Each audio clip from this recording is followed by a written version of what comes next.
And welcome everybody to today's exciting episode. Beatbox.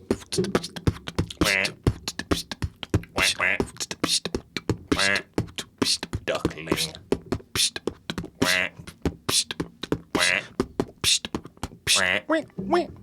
Duckling. You can find all of our remixes On Spotify. Under someone else. I liked your little animal input there. That was good. Well, when I started doing I thought, what does that sound like? A duck. So I thought, I'll just make that the lyric. Duckling. Duckling. Yeah, just came to mind. Yeah. Do you remember that old song that was like, all the ducks are swimming in the water? Do you remember that? Yeah, It does ring a bell. It was like a dance tune. And it was, I'm sure it was in the charts for like 3 weeks, and then I just haven't heard it since. Yeah, I enjoyed it. Yeah. What you got for me?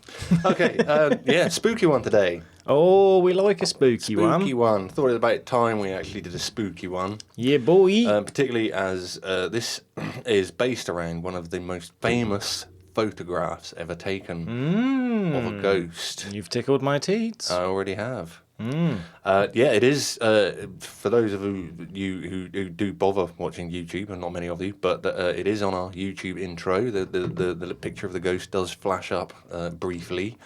A very famous picture of the Brown Lady of Raynham Hall. Now, I have to ask, is she the brown lady due to being mixed race, or is she brown lady due to her clothes? It is due to her clothes. Ah, okay. Apparently. Ah.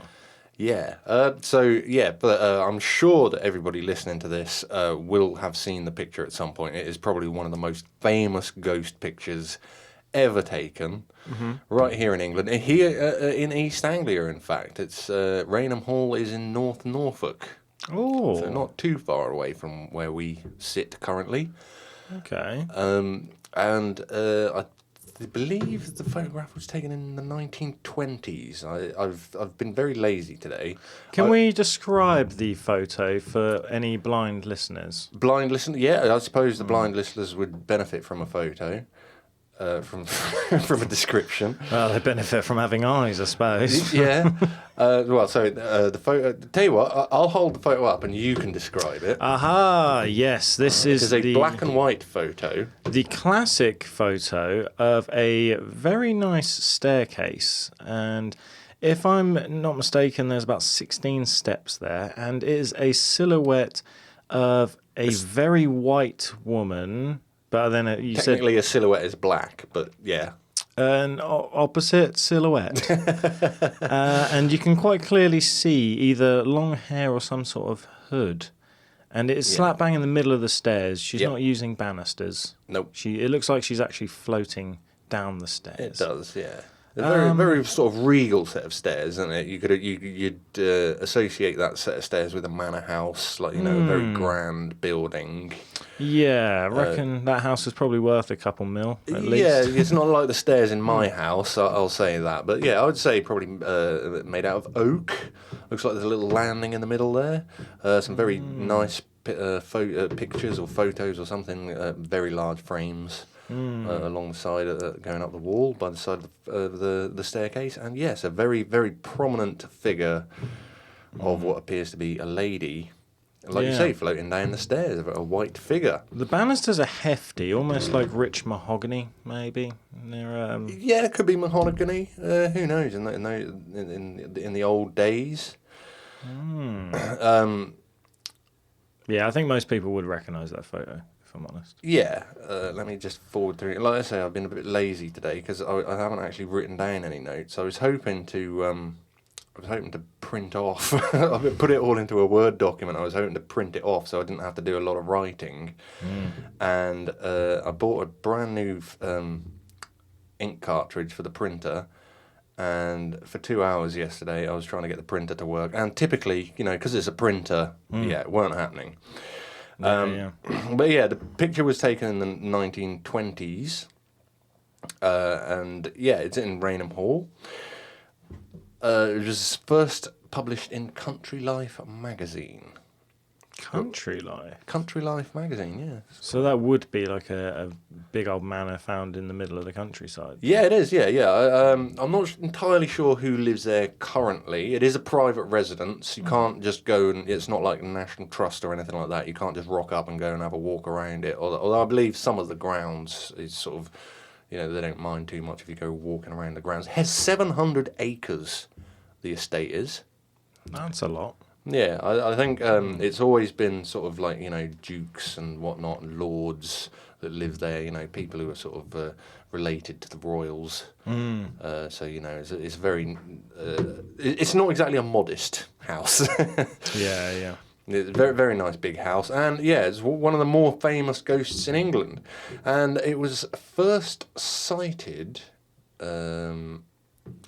You've done a Josh and got your notes. I have, yeah. First sighted, I believe, in 1835 at a Christmas party. So the photo was in 1920, but it was in the 19. Yeah, I think it was 1926. I think. But actually seen. It was first seen in 1835 by Lucia Stone.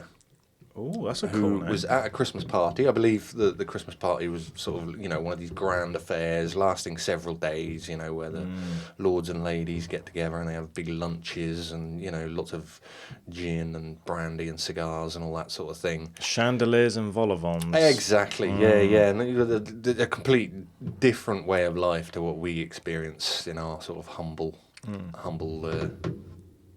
life. But yeah, it was 1835, massive Christmas party, and Lucia Stone was one of the guests there, and she was obviously going to bed one evening. Most of these sightings happen in the evening, as it always happens, doesn't it? And she said that she had seen a lady wearing a brown dress, and likened her to a painting that hung in one of the bedrooms. Oh. The painting is of Dorothy Walpole, who was the wife of Viscount, Okay. I believe. She was alive from 1686 to 1726, so quite a lot earlier than that. Yeah. But the one, well, let's say the one. There was two really stark identifying factors that Lucia came out with, saying that the lady obviously had the brown dress and no eyes in her sockets. Ah, no. Very dark. I thought I'd surprise you with that one. Oh, the worst kind of ghost. Oh. Yeah, like literally. I mean, imagine that staring at you. Well, is it staring at you? That's the thing, isn't it? And they've got no eyes and just dark holes where the eyes should be. Oh, I wonder if there's a backstory. Maybe she lost her eyes. Not according to the legends.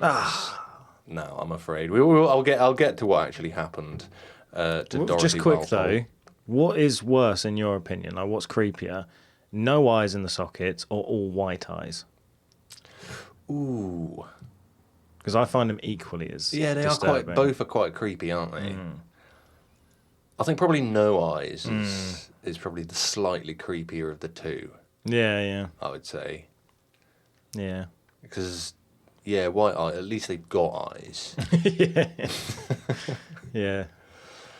But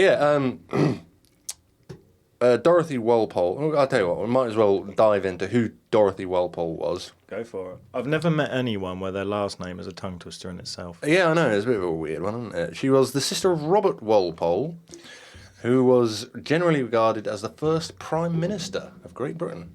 Oh, the Prime Minister? The Prime Minister, yeah. She was the second wife of Charles Townshend, who was a Viscount, one of the two, a Viscount. And apparently he was notorious for being a drunkard, having a bit of a violent temper. Right. And he apparently discovered that she had had an affair with one Lord Wharton. This is getting juicy. Yeah. And so the Viscount locked her into her chambers for literally her final years, and that is where she died eventually of smallpox, having, a very miserable existence from there on in. And when they say chambers, that's like just a room, isn't it? It's not like a prison Yeah, cell. in a room sort of thing. Yeah, I've got you. The ladies' chambers. I would imagine, that's because I think, like, in sort of upper class society, they would have their little their roll top bath in there, wouldn't they? And they'd have their bath in their chambers and stuff, rather than having a separate bathroom with running water and all that sort of thing. The ladies' chambers would be, with a dressing room and all that sort of thing, and probably a 4-poster bed, and life of luxury really. But since she was locked in there, probably not so much luxury. Although not bad surroundings. If you're going to get locked away, it's I can think of worse places to be. Smallpox, though, what a way to go. Yeah. It doesn't say anything about how she actually contracted smallpox. Oh. So I don't know about that one. But yeah, I mean that's where she died, and apparently, pretty much 100 years later was the first sighting of, or at least reported sighting of a ghost at that Christmas party in 1835. I mean, that is a good way, like a good origin story for a ghost, for a place to be haunted. You get locked away, you get smallpox, you've had an affair, there's unrest there. Yeah. So, yeah. There is unrest. The next reported sighting of the Brown Lady was made by Captain Frederick Marryat in literally the next year, in 1836. With a name like that, he has to be an owner of a boat of some sort. You'd think so, wouldn't you? Yeah. Now, he was actually the author of a series of popular sea novels. So I would imagine that he was probably a captain in the Navy. Okay, all right. He was a good friend of Charles Dickens. Oh, Charles Dickens. The Charles Dickens. So, he moved in some good circles. He knew people. Big up the Dickens, bruv. Yeah, and he actually, it's quite interesting, because he heard about the sighting of the ghost at the Christmas party. He might have even been at the Christmas party the previous year. Fair enough. And wanted to test it out for himself. He was like, no, I want to see this ghost for myself. So whether it was through an invite or whether he just invited himself, but yeah, he decided to actually go there, visit the place, and he spent 3 nights in the house, in the hall, in the hope that he would actually see something. And by all accounts, he did. Although there's no... He didn't actually make like a written account of it, but apparently his daughter, Florence Marryat, did. And I have the written account here. So Yes. I shall read that. Yes. And she says, he took possession of the room in which the portrait of the apparition hung, and in which she had been often seen, and slept each night with a loaded revolver under his pillow. For 2 days, however, he saw nothing, and the third was to be the limit of his stay. On the 3rd night, however, 2 young men, nephews of the baronet, knocked at his door as he was undressing to go to bed, and asked him to step over to their room, which was at the other end of the corridor. Now, just to give you an idea, seen pictures of this house, massive house, big boxy mansion. I would imagine that corridor, the upper corridors, runs pretty much the entire length of the house. Yeah, I would bet so too. We're probably talking like 100 yards here. Yeah. It's a long old corridor. Like a basketball court. Yeah. Probably 3 or 4 basketball courts, I'd say. But yeah, they wanted him to step over to their room, which is at the other end of the corridor, and give them his opinion on a new gun that had just arrived from London. Okay. He said, my father was in his shirt and trousers, hardly a way for a man to be dressed in those days. Shirt and trousers. But as the hour was late, and everybody had retired to rest except themselves, he prepared to accompany them as he was. Literally just, almost getting ready for bed. As they were leaving the room, he caught up his revolver. In case you meet the Brown Lady, he said. laughing. When the inspection of the gun was over, the young men in the same spirit declared they would accompany my father back again. In case you meet the brown lady, they laughed. The three gentlemen therefore returned in company. The corridor was long and dark, for the lights had been extinguished. But as they reached the middle of it, they saw the glimmer of a lamp coming towards them from the other end. "One of the ladies going to visit the nurseries," whispered the young Townsends to my father. Now, the bedroom doors in that corridor were like old-fashioned. It was like double doors, and they faced each other. But as the case in quite a lot of old houses, it wasn't just one door entering the room. You'd have like a set of doors and a little antechamber, and then another doors going into the room. Do you know what I mean? Like that? Yeah. We got that at the local sports centre. Yeah. So and as is the case in many old-fashioned houses, as she writes, my father, as I have said, was in a shirt and trousers only, and his native modesty made him feel uncomfortable. So he slipped within one of the outer doors. His friends followed his example, in order to conceal himself until the lady should have passed by. Yeah, still thinking that this is just a servant maid or something like that, you know. So they can all see her at this point. Well, they can see a lamp coming, with basically the figure of someone coming towards them, assuming that it's night staff, one of the help. I've heard him describe how he watched her approaching nearer and nearer through the chink of the door until, as she was close enough for him to distinguish the colours and style of her costume, he recognised the figure as the facsimile of the portrait of the brown lady. He had his finger on the trigger of his revolver and was about to demand it to stop and give the reason for its presence there when the figure halted of its own accord before the door in which he stood, and, holding the lighted lamp she carried to her features, grinned in a malicious and diabolical manner at him. This act so infuriated my father, who was anything but lamb-like in disposition, that he sprang into the corridor with a bound, and discharged the revolver right in her face. The figure instantly disappeared, the figure at which for several minutes 3 men had been looking together, and the bullet passed through the outer door of the room opposite side of the corridor and lodged in the panel of the inner one. My father never attempted again to interfere with the brown lady of Raynham. I was thinking when there was a lot of talk of revolvers, what is that going to do to a ghost?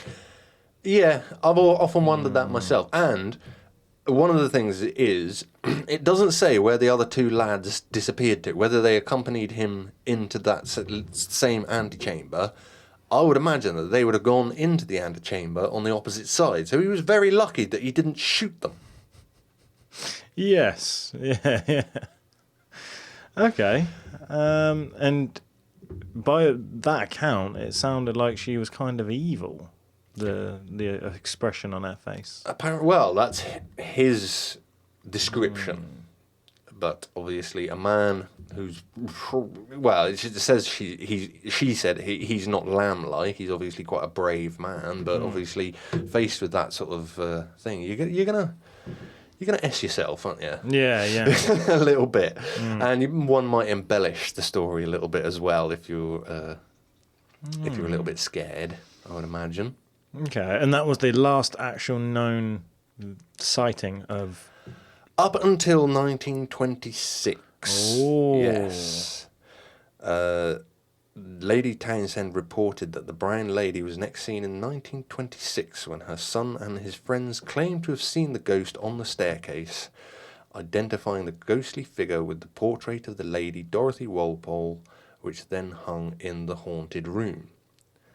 So I think a lot of people had experienced, maybe bumps in the night, that sort of thing, in the room where the portrait hung for, many years. I think that had come to be known as the haunted room. In fact, if you look on YouTube at lists of the top 10 most haunted houses in the world and stuff like that. This one quite often comes up because of that photograph. Yeah.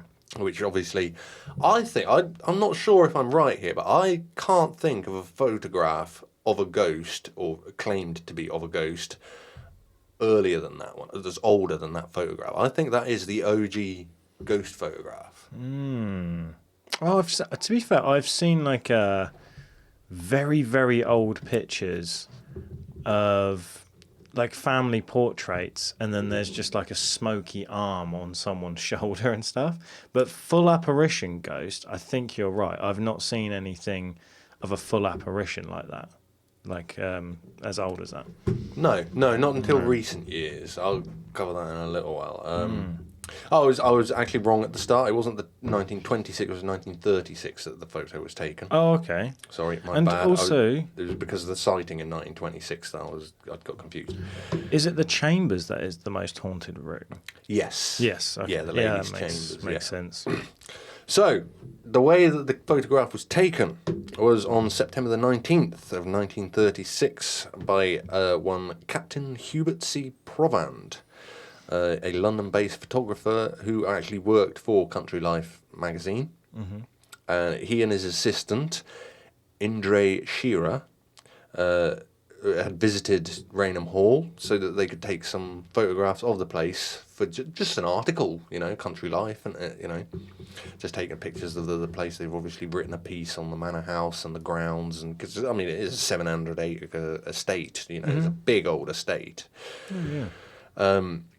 And they claimed that they had already taken a photograph of the hall's main staircase and were setting up to take a second photo when Shearer, the assistant, claimed that he saw, and I quote, a vapory form of gradually... let me start again. A vapory form gradually assuming the appearance of a woman moving down the stairs towards them.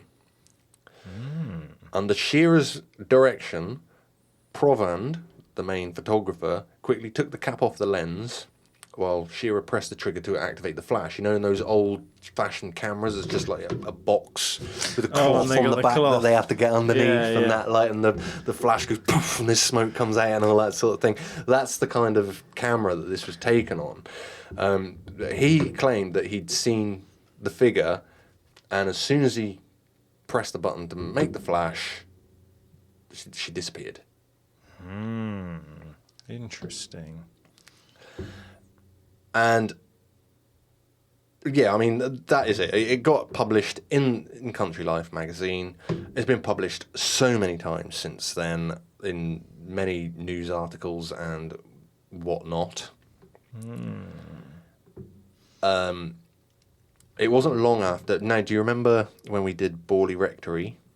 Do you remember Harry Price, or Pebble Flicking Price? Oh, Pebble Pocket Price. Yeah. He loved the photo, and No. and he said, "I will say at once, I was impressed. I was told a perfectly simple story. Mr. Andre Shearer saw the apparition descending the stairs in the precise moment when Captain Provand's head was under the black cloth.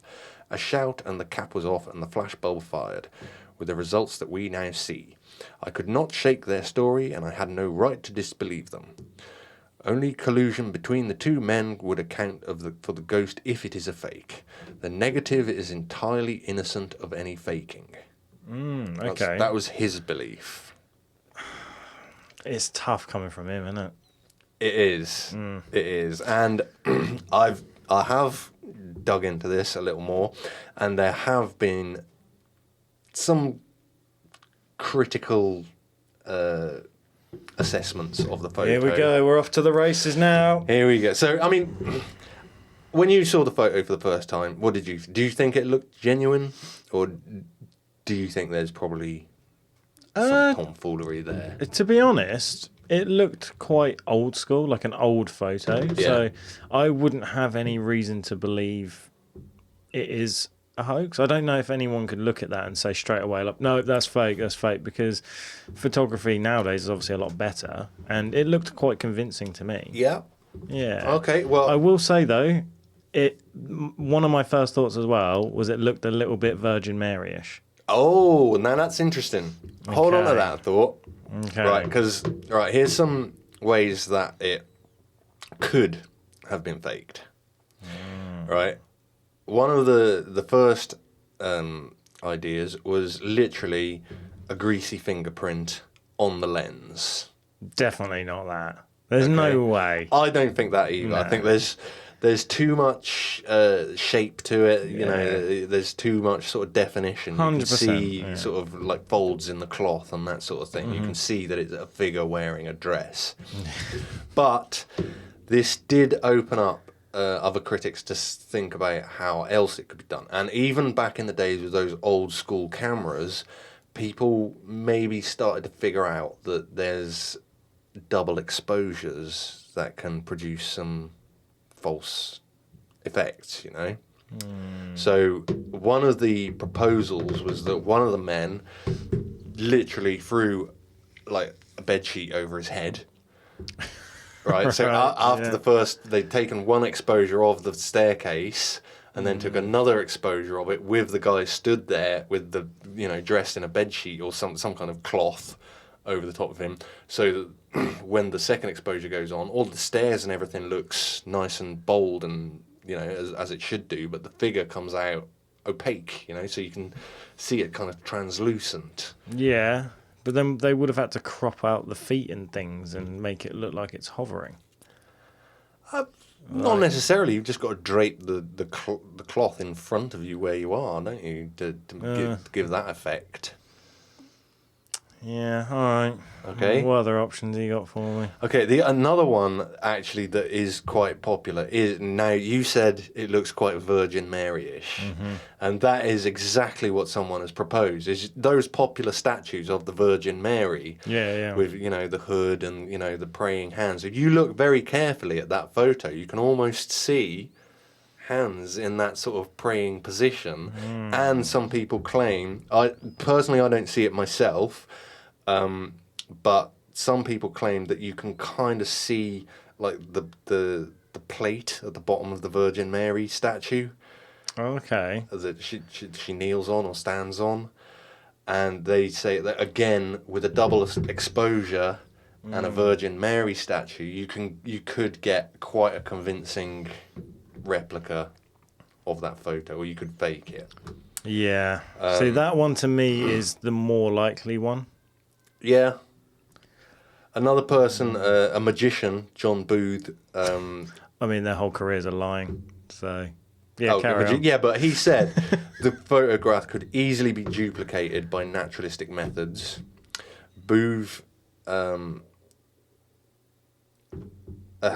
an assistant or someone, Ron Wilson, cover himself in a bedsheet and descend a grand staircase at the Magic Castle in Hollywood, and the faked ghost image looked very similar to the Raynham Hall photograph. Okay. Well, now I don't know what to believe. So, I mean, yeah, that's pretty much all I've got on that. It's now down to how much do you believe it? Because, I mean, we've had sightings of the apparition. There's written, documented stories of the apparition. Many people throughout history claim to have seen it. Amongst other ghosts, that is just the most popular one and the only one to have been photographed, per se. So I guess, I always thought it was quite a convincing photograph. When I was little, I remember being at school. I can't remember what age I was, maybe 7 or 8 years old or something. And I remember the teacher holding up this photograph of a ghost and saying, "Oh, this is like the first photograph ever taken of a ghost," sort of thing. And, you know, it might have been near Halloween or something. And I remember looking at that photograph and thinking, wow, you know, how on earth can somebody catch a photograph of that? And why is this so rare? You know, and why is that one such a good photograph? And all this sort of thing. Yeah. But also, I'd like to compare that one to, I don't know if I've ever mentioned this on the podcast before, a photograph of the ghost of Wem. Is it the one that is actually like a silhouette where it's like black? Near a No. Near a pew in a church? No. What this was is a little town over in Shropshire where I come from, Oh, yeah. but a little bit further north. I think this was like back in the mid to late 90s. I'm thinking. And I remember it happening. And if I can just pull it up. Oh, you remember it happening at real time? Yeah, I remember it happening. Now, what happened? I'm not sure what the building was. It might have been an old orphanage or something that had closed down. Okay. Sorry, microphone. Hasn't happened for a while. Right, and what happened was, back in the 90s, it caught fire. Oh, And no. a local photographer went out just to take pictures of the building burning, obviously, for whatever reason. I think he worked for like the local paper, the Shropshire Star. Mm-hmm. And when they developed... Oh, you're going to show me a ghost child. I know it. That is pretty convincing. Oh! No, I don't like that at all. I've got instant goosebumps there. I don't like that. You at home, if you've not seen this image, literally just put into Google the ghost of Wem, W-E-M, and you will see a picture of a building with railings, and there's an open door, and it's still on fire in the background, and there is an apparition of a young girl stood at the door.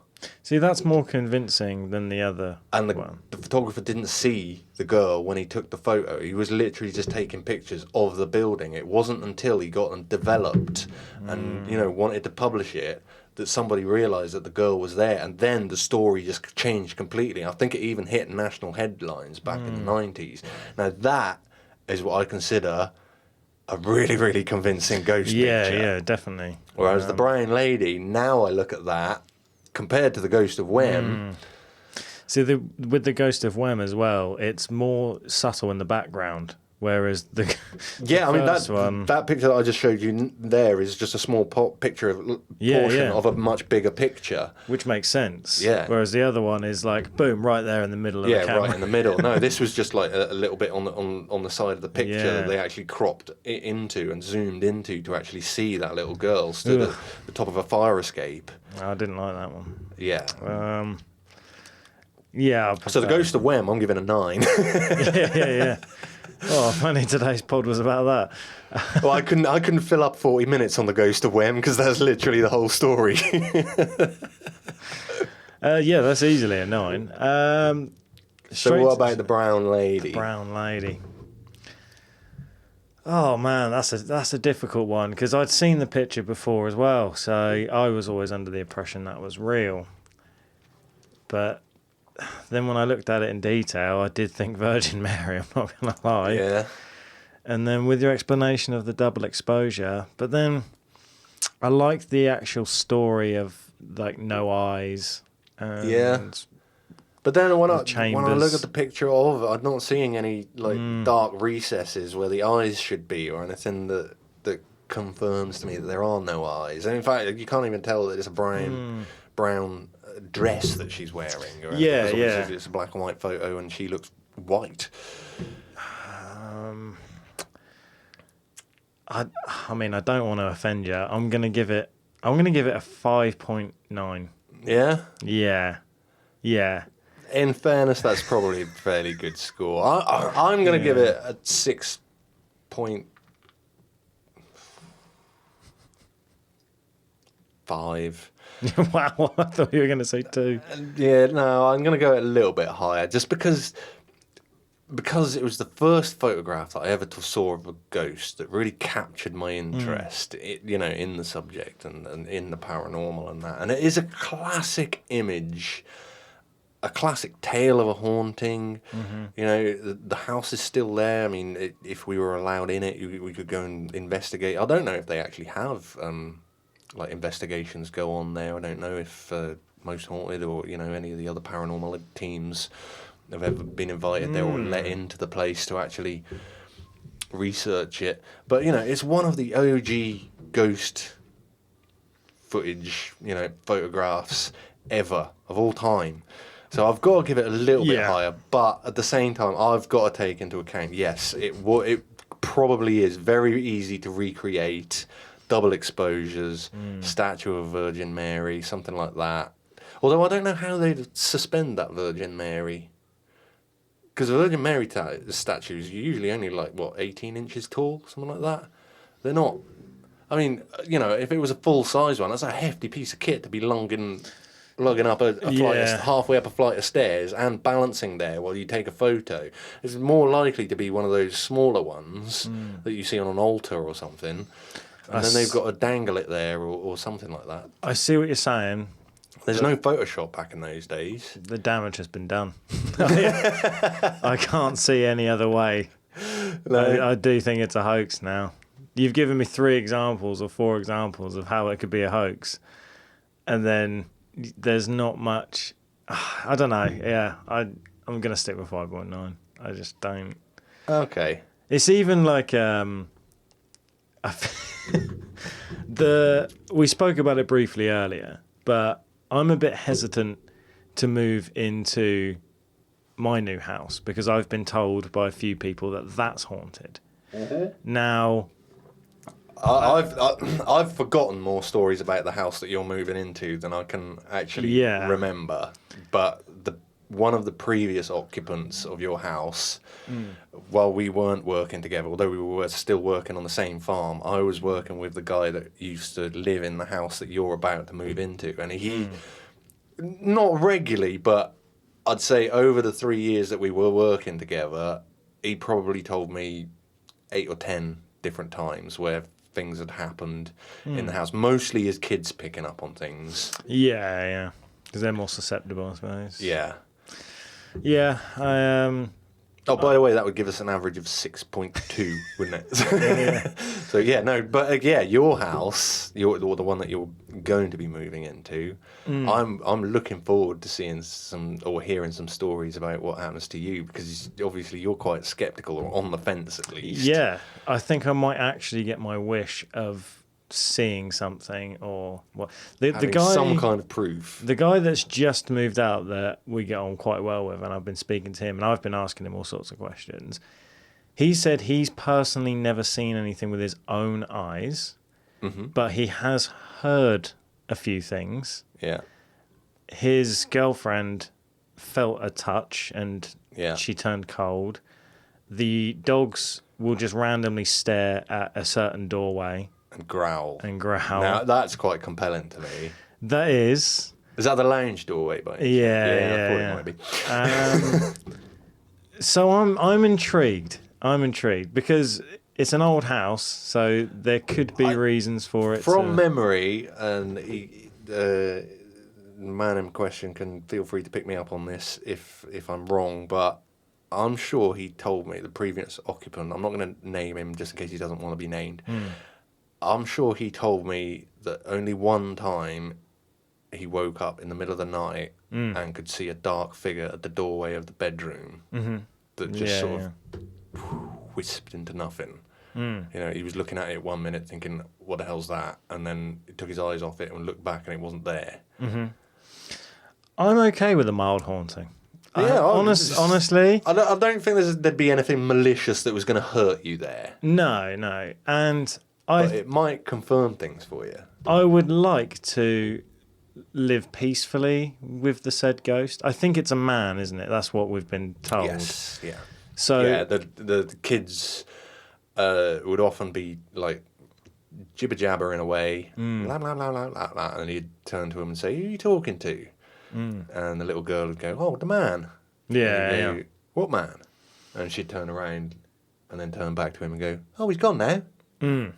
See, there was no one there to start with. I'm willing to live peacefully amongst the ghosts.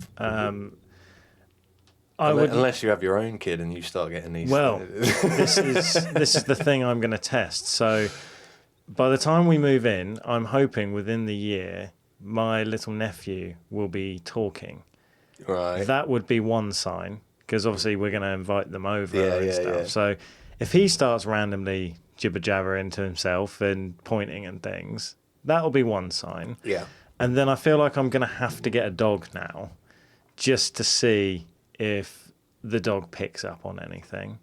But I'm open to it. This is the thing I've always said. I'm 50-50 on ghosts. Unless I experience something myself, I'm still just going to be on that fence or be more inclined to not believe it. Now you're moving to somewhere where that might happen, and you actually know it might happen. Yes. So you're going to be more open to actually being Yeah, receptive yeah. to these things and the possibility of it. Because, I mean, bumps and bangs and stuff like that, there's a lot of other influences that can do that sort of thing. You know, houses heat up and cool down and they make lots of noises, pipes bang and rattle and stuff like that.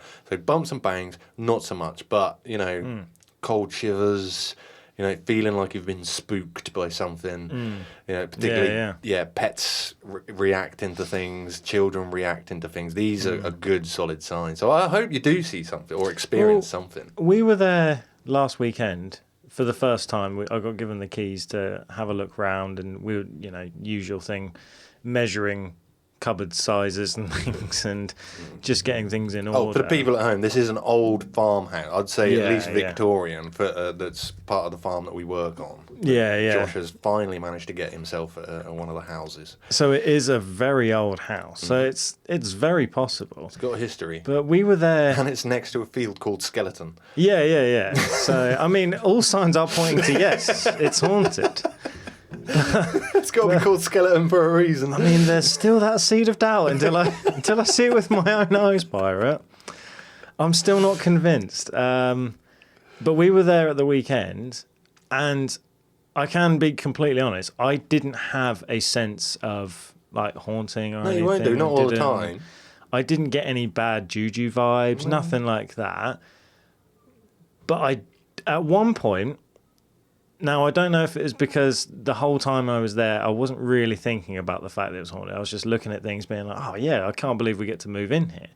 It wasn't until I was turning all the lights out to leave that there was that kind of realization of like, oh, yeah, this place is meant to be haunted. But it was just a little, do you know what I mean? But I didn't actually feel anything. But I don't know. I've heard a few stories, so we'll have to check it out. We can actually we'll update on it. Yeah, we'll keep updated. We'll update on Josh's haunting. Yeah, my new haunted house. But I'll tell you what, I'm quite happy to fight some ghosts or to live peacefully among them. Either way, whichever you'll route. be fine, mate. I've lived in loads of haunted houses. It's fine.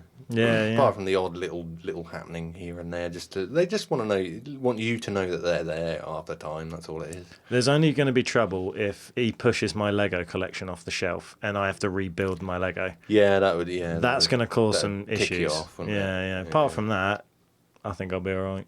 Okay. I'll keep you updated anyway. Oh, in other news, just before we finish, because we are pretty much at the end now, the third bandana has been claimed. Keith, you know who you are. He's a big fan of the podcast. He's been listening to one of our listeners pretty much from the start. He's a member of our Discord.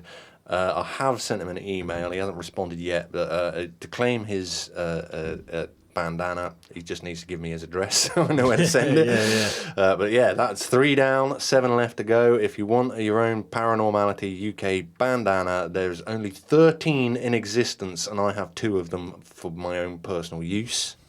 One was a test piece that I gave away, and the other 3 are now claimed as Patreons. If you want one for yourself, go and join our Patreon. It would mean the world to us.